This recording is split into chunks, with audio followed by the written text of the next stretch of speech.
हमारे इस channel Mithila junction को लाल button दबाकर सब्सक्राइब करें व घंटी के निशान का बटन दबाएं ताकि सभी नए वीडियो आप तक तुरंत पहुंचे बिल्कुल मुफ्त।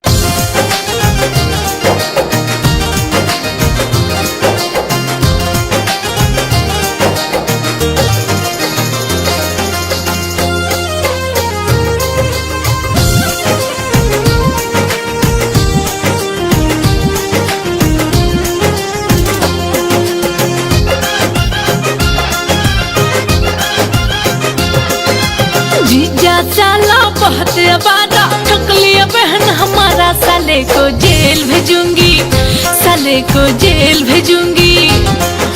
जीजा साला बहुत अबारा ठुक लिया बहन हमारा, साले को जेल भेजूंगी, साले को जेल भेजूंगी।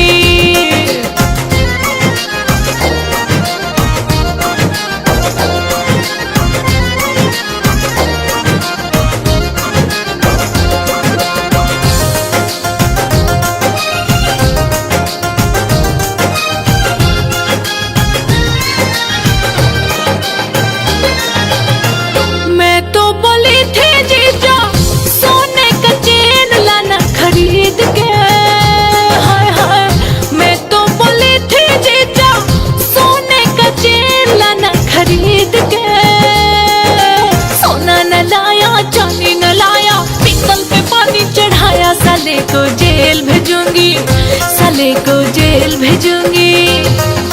जीजा साला बहुत अबारा ठग लिया बहन हमारा, साले को जेल भेजूंगी, साले को जेल भेजूंगी।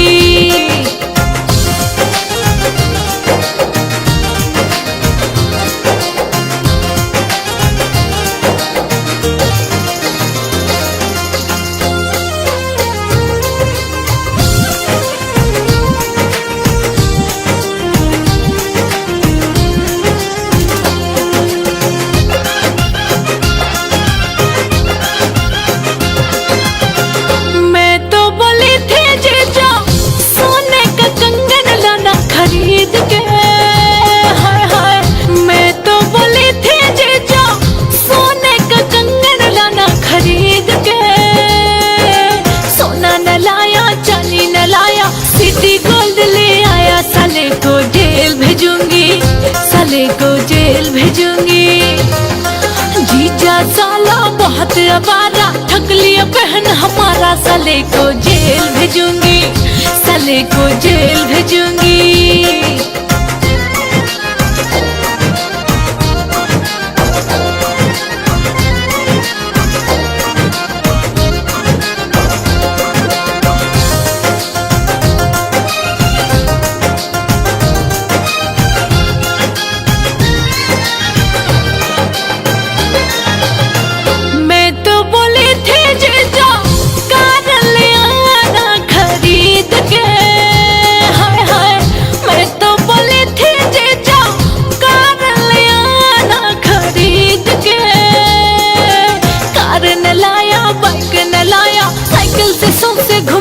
साले को जेल भेजूंगी, साले को जेल भेजूंगी।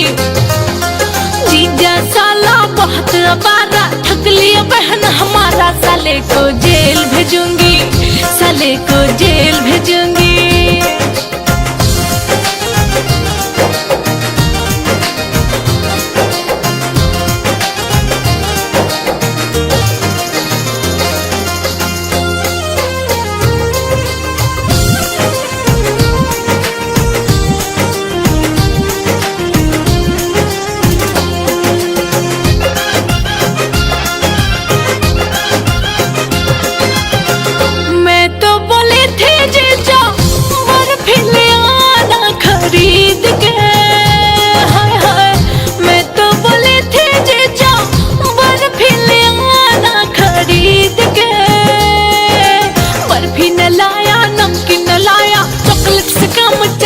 साले को जेल भेजूंगी, साले को जेल भेजूंगी।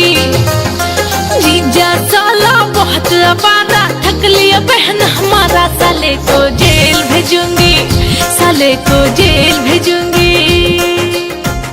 हमारे इस चैनल मिथिला जंक्शन को लाल बटन दबाकर सब्सक्राइब करें व घंटी के निशान का बटन दबाएं ताकि सभी नए वीडियो आप तक तुरंत पहुंचे बिल्कुल मुफ्त।